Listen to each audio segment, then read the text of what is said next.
नमस्कार दोस्तों, स्वागत है आप सभी का कर्नाटका ट्रैवल व्लॉग सीरीज के 14वें एपिसोड में।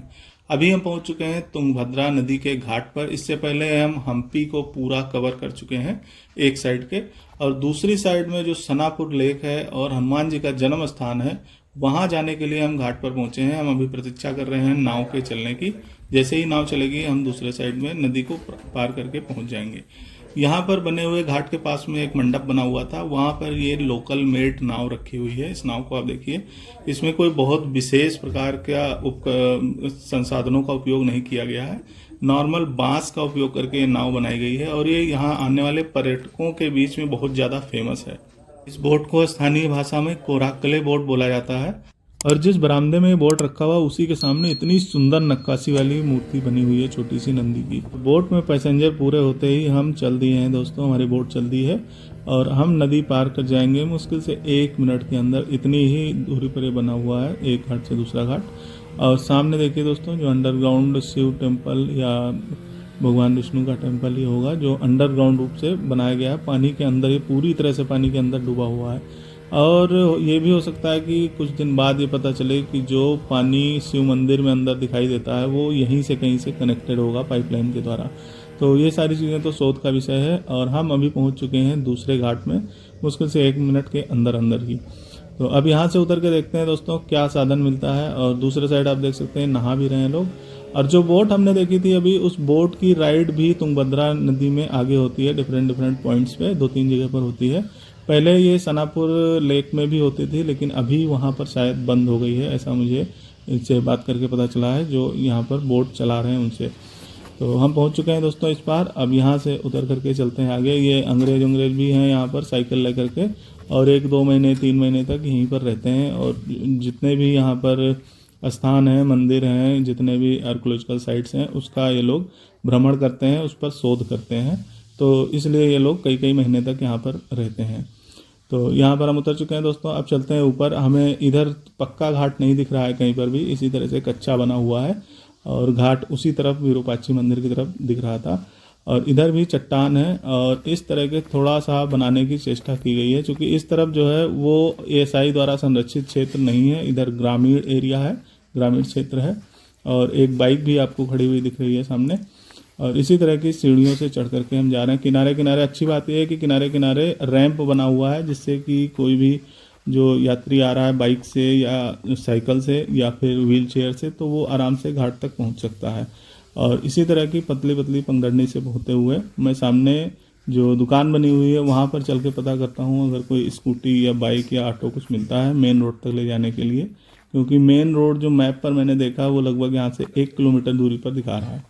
शेयरिंग में जाऊँ तो दोस्तों यहाँ पर बाइक तो बहुत सारी खड़ी हुई हैं, स्कूटी भी है, और छोटी वाली जो आजकल गाड़ियाँ चली हैं बाइक जो कम सीसी की होती हैं वो भी खड़ी हुई हैं यहाँ पर। लेकिन ऑटो वाले का फिक्स रेट है 500 रुपये हनुमान जी के जन्म स्थान तक जाने का। तो कुछ लोगों ने तो बुकिंग करके रखा हुआ है, उनको यहाँ पर ऑटो मिल गया है। और मेरी तो ऐसी कोई बुकिंग है नहीं, इसलिए मैं 1 किलोमीटर पैदल ही चलता हूँ, क्योंकि और कुछ साधन यहाँ पर नहीं मिल रहा है। बाइक का रेंट भी 500 रुपये है। मैं जैसे आधे दिन के लिए लूँगा तो आधे दिन के लिए भी उतना ही रेट पड़ेगा। तो मुझे दोस्तों जो नाव से लेकर के आए थे वही जा रहे थे अपनी बाइक लेकर के मेन रोड की ओर, तो उन्हीं के साथ मैं शेयरिंग में चढ़ गया हूँ। उन्होंने मुझे लिफ्ट दे दिया है दोस्तों, और मुझे लगता है इससे मेरी यात्रा थोड़ी सी सुगम हो गई है। और पीछे से बैठ करके मैं अपना वीडियोग्राफी भी कर पा रहा हूँ। इस साइड की सड़क भी काफ़ी ख़राब है और लगभग आधा किलोमीटर चलने के बाद में इस तरह से थोड़ी सी डामर की रोड मिली है, लेकिन ये भी बहुत ज़्यादा उबड़ खाबड़ है, ये कोई बहुत ज़्यादा स्मूथ सड़क नहीं है। लेकिन हमें सामने दोस्तों एक प्राचीन ब्रिज दिखा है, जो शायद तुंगभद्रा नदी का यहाँ पर भी एक धारा बहती होगी उसके ऊपर बनाया गया होगा। देखने में तो ये पुल के तरह ही लग रहा है, उसी तरह से खंभे पिलर्स हैं। और इधर से नदी आई हुई है और उस दूसरी साइड भी नदी आई हुई है। शायद इधर की जलधारा सूख गई होगी तो बाद में यहाँ पर रोड का निर्माण कर दिया गया है। ये देखिए दोस्तों, इस तरह से ये बनाया गया था। तो दोस्तों रोड के पास पहुँचते ही हमारी बस खड़ी हुई थी और मात्र 5 रुपये में हम सरकारी बस से पहुँच गए हैं, जहाँ से चढ़ाई शुरू होती है हनुमान जी के जन्मस्थली वाले मंदिर के लिए। तो मैं अभी सड़क पर खड़ा हुआ, यहाँ का दृश्य आप देख सकते हैं दोस्तों, इसी बस से मैं आया हूँ। और ये है दोस्तों जहाँ से हम मंदिर के अंदर प्रवेश करेंगे, मंदिर के लिए चढ़ाई करेंगे, अंजनाद्री हिल्स। तो हनुमान जी के जन्म स्थान के बारे में भी लोगों ने विवाद शुरू कर दिया है। अभी एक स्थान यहाँ पर है, एक तिरुमाला के पास में एक अंजनाद्री पहाड़ी है, वहाँ माना जाता है। और एक झारखंड में अंजनेय गांव है, वहाँ पर माना जाता है। नासिक के पास में एक जगह है, वहाँ माना जाता है। तो आपसी जो है दोस्तों इसमें विवाद का विषय है, लेकिन अभी हम यहाँ पर ये भावना रखकर चलते हैं कि यहीं पर हनुमान जी का जन्म स्थान है, यहीं जन्म हुआ था। तो मैंने यहाँ पर एक सेल्फी स्टिक खरीद ली है दोस्तों, मात्र 245 रुपये में। 245 रुपये में बहुत सस्ती मुझे मिल गई है दोस्तों। इससे पहले मैंने बेंगलोर में पता किया था तो 500, 600, 800 इस तरह से मिल रही थी। और उसी प्रकार के ब्लूटूथ से चलने वाली यहाँ पर मुझे मिल गई है सेल्फी स्टिक। और ये है दोस्तों उसका प्रवेश पॉइंट। यहाँ पर कुछ बोर्ड लगे हुए हैं, उसको मैं आपको दिखा देता हूँ। ये है दोस्तों अंजनाद्री पर्वत के बारे में लिखा हुआ है, इंग्लिश, कन्नड़ा और हिंदी में। उसके बगल में एक और बोर्ड लगा हुआ है, वो भी मैं आपको दिखा देता हूँ। और उसके बाद चलते हैं आगे। ये देखिए दोस्तों, बाल अंजनेय के बारे में इस बोर्ड पे पूरा लिखा हुआ है। तो यहाँ से चलते हैं दोस्तों। ये है उसका एक गेट, जहाँ से आप मान सकते हैं कि यहाँ से चढ़ाई प्रारंभ होगी। अभी तक हम समतल भूमि पर चल रहे थे, 2-4 सीढ़ियाँ आई थी। और ये है दोस्तों यहाँ पर कुछ एक छोटा सा मंदिर बना हुआ है, उसके साथ एक प्याऊ है जहाँ पर आप पानी पी सकते हैं। और एक छोटी सी पुलिस चौकी है। और इस तरह से यहाँ पर निर्माण कार्य किया गया है। पर्यटकों के मध्य यहाँ पर उत्साह देख सकते हैं आप। और यहाँ पर भी एक नोटिस चस्पा किया गया है, इसको पढ़ सकते हैं अगर आपको आवश्यक लगे तो। यहाँ पर क्या क्या चीज़ें निषिद्ध हैं ऊपर ले जाना, और क्या क्या कार्य करना निषिद्ध है, उसके बारे में भी सूचना दी हुई है। और इन सीढ़ियों को, कुछ सीढ़ियों को तो दोस्तों पहाड़ों को काट कर बनाया गया है, और कुछ सीढ़ियाँ ऐसी हैं जो सीमेंट से निर्मित की गई हैं। और यहाँ पर बंदर बहुत हैं, उनसे सावधान रहने की आवश्यकता है थोड़ी सी। उसके अतिरिक्त जगह जगह पर इस तरह के जाले भी लगाए गए हैं और बेंच लगाई गई हैं बैठने के लिए। तो काफ़ी अच्छी व्यवस्था की गई है यहाँ के प्रशासन की ओर से। और हम लगभग 575 सीढ़ियाँ दोस्तों यहाँ पर हमें चढ़नी पड़ेंगी ऊपर जाने के लिए। अभी जो आप सीढ़ी देख रहे हैं ये सारी पहाड़ों को काट कर बनाई गई है और बिल्कुल सीधी चढ़ाई है। 575 सीढ़ियाँ हैं जो वो रैंप के, स्लोप के उसमें नहीं है, ढलाव में नहीं है। तो इसलिए यहाँ पर चढ़ाई में थोड़ा सा कष्ट आपको हो सकता है। और जगह जगह पर आपको इस तरह के बोर्ड या पेंटिंग्स ये मिलेंगी जिसमें कि इस स्थान के बारे में जानकारी दी गई है। और यहाँ से देखिए दोस्तों बिल्कुल सीधी खड़ी चढ़ाई दिखाई दे रही है। और रास्ते में लोग जय श्री राम के नारे लगाते हुए चढ़ते हैं, तो बहुत ही उत्साह के साथ चढ़ते हैं और बिल्कुल भी पता नहीं चलता है कि हम कब 575 सीढ़ियाँ चढ़ गए हैं। और यहाँ से व्यू भी जो हम्पी का जो दूसरा सिरा है नदी के उस पार वाला, उसका भी बहुत अच्छा व्यू यहाँ से आता है। जो काफ़ी ऊंचे मंदिर उधर बने हुए हैं उनका दृश्य यहाँ से दिखता है, बाकी छोटे छोटे मंदिर यहाँ से नहीं दिखते हैं। और हम्पी का पूरा एक ओवरव्यू आप ग्रामीण क्षेत्र का और जो शहरी क्षेत्र है उसका पूरा यहाँ से व्यू देख सकते हैं। और मैं अभी मंदिर के जस्ट पास में ही पहुँच गया हूँ, लगभग 20-30 सीढ़ियाँ और बची होंगी। तो जय श्री राम का नाम लेके हम चलते हैं आगे। और यहाँ पर इस तरह के कुछ पहाड़ियाँ हैं दोस्तों, चट्टानें हैं। उन चट्टानों से अपना सिर बचाने की बहुत ज़्यादा ज़रूरत है।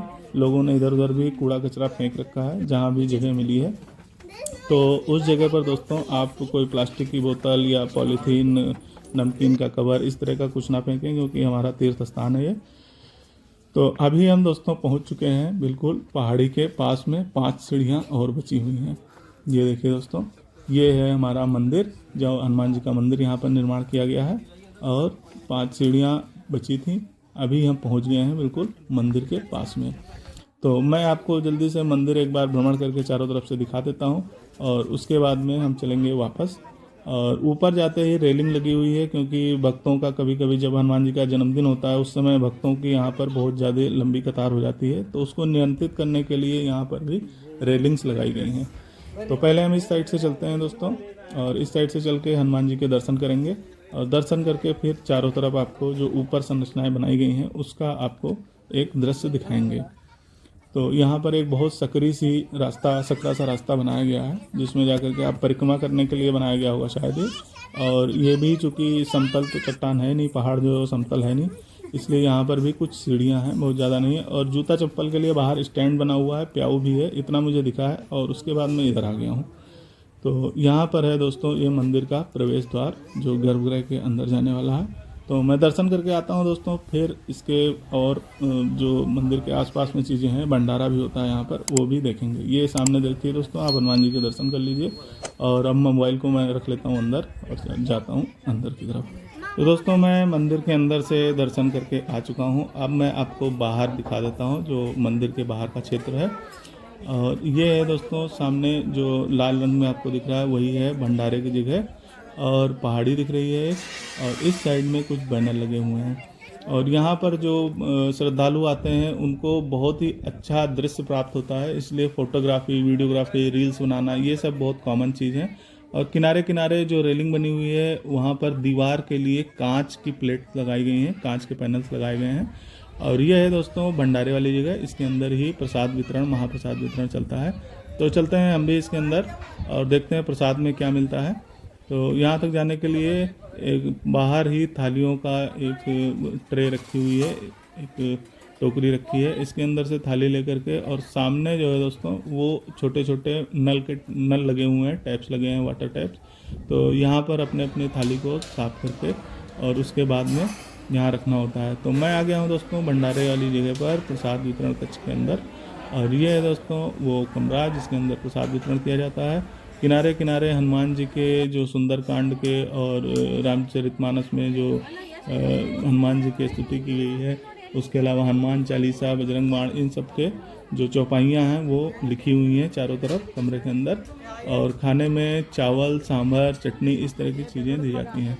अब मैं आपको मंदिर के और थोड़ा सा आसपास जो छोटे छोटे मंदिर प्रांगण बने हुए हैं, प्रांगण में जो मंदिर बने हुए हैं छोटे छोटे, उनको दिखा देता हूँ। ये सामने एक लगा हुआ है पेड़, और उस पेड़ के ये बिल्कुल सामने लगा हुआ है दोस्तों। सामने ही जो यहाँ पर चढ़ावा चढ़ता है, फूल, नारियल इत्यादि, तो वो यहाँ पर इकट्ठा किया जाता है। उसके बाद में यहाँ से नारियल को तोड़ तोड़ करके निकाल लिया जाता है, और बाकी कचरा जो होता है वो नीचे की ओर जाता है। तो सामने देखिए दोस्तों, आपको बहुत ही अच्छा व्यू यहाँ से प्राप्त हो रहा है। और इधर इस तरफ घंटी लगी हुई है और 4-5 सीढ़ियाँ बनी हुई है नीचे जाने के लिए। तो दोस्तों अब हम यहाँ से चलते हैं वापस, और वापस चल करके अब हमें एक होटल की तलाश है जहाँ पर हम रुकेंगे, रात नाइट स्टे यहीं पर करेंगे, क्योंकि लगभग 5 बज चुके हैं और उतरते उतरते अंधेरा हो जाएगा, या फिर शाम तो हो ही जाएगी कम से कम। तो यहाँ पर दोस्तों कोई मुरमुरे झालमुरी बनवा कर ला रहा था, उसको बंदर ने ले लिया है। तो यहाँ पर देखिए दोस्तों बंदर को पानी भी पिला रहे हैं। तो श्रद्धा जहाँ पर होती है तो हर प्राणी में भगवान ही ब्रह्म स्वरूप देखा जाता है। तो देखिए दोस्तों माता जी बैठी हैं अपने पुत्र के साथ, और उसको वानर को एक पानी का बोतल दे दिया है, तो वो पानी अपना जल गिरा। कोई किसी प्रकार का आपको नुकसान नहीं पहुंचाएंगे, कोई हिंसा नहीं है, कोई छीना झपटी नहीं होती है। बस हाँ ये है चश्मा वश्मा है तो उसको थोड़ा सुरक्षित रखिए, नहीं तो लेके भाग जाएगा तो फिर आप उसको दोबारा प्राप्त नहीं कर पाएंगे। तो यहाँ से अब चलते हैं दोस्तों हम नीचे की ओर, और मैं अभी बहुत नीचे आ चुका हूँ दोस्तों। और नीचे पहुँच करके मैं जो नीचे मंदिर बने हुए थे, जो मूर्तियाँ रखी हुई थी, वो मैं आपको एक बार दिखा देता हूँ, और फिर हम चलेंगे बाहर अपने होटल की तलाश में। तो ये वो स्थान है जहाँ से हमने चढ़ाई शुरू की थी, और इस तरफ भगवान राम की मूर्ति बनी हुई है, वो मैं आपको दिखा देता हूँ। जहाँ हनुमान जी की मूर्ति होगी वहाँ राम जी की होना स्वाभाविक है। तो यहाँ पर भी स्नैक्स का भी कुछ पॉइंट है, और जूता चप्पल रखने का स्टैंड भी बना हुआ है, ऊपर भी जूता चप्पल आप ले जा सकते हैं। ये है दोस्तों भगवान राम की मूर्ति, ये शायद तांबे की या पीतल की बनी हुई है। देखिए बहुत ही दिव्य रूप में यहाँ पर प्रस्तुत किया गया है, और नीचे हनुमान जी बने हुए हैं, छोटी सी मूर्ति रखी है। तो अभी मैं आ चुका हूँ दोस्तों वापस मंदिर का जो मेन गेट था उससे मैं बाहर आ गया हूँ, और अब चलते हैं बाहर, और ऑटो की तलाश करना पड़ेगा, होटल की तलाश करना पड़ेगा। तो दोस्तों मैंने एक ऑनलाइन होटल देख करके एक टेंट वाला, जो टेंट छोटा सा रहता है, वो बुक किया है। और वहाँ तक पहुँचने के लिए मैंने मैप देख रहा हूँ और ऑटो पर बैठ गया, क्योंकि मुझे लोकेशन पता नहीं है। तो मैं आगे जा कर के थोड़ा आगे जहाँ से कट दिखाएगा मुझे, वहाँ पर मैं उतर जाऊँगा। और शाम के टाइम में दोस्तों यहाँ पर जाम बहुत अधिक हो जाता है, इसलिए अपनी गाड़ी से आना या 4 व्हीलर में आना मतलब रिकमेंडेड नहीं है। तो मैं दोस्तों चलता हूँ होटल में, और अब मिलते हैं अगले पार्ट में। तब तक आप चैनल पर नए हैं तो सब्सक्राइब कर लीजिए, वीडियो को लाइक कर दीजिए। नमस्कार।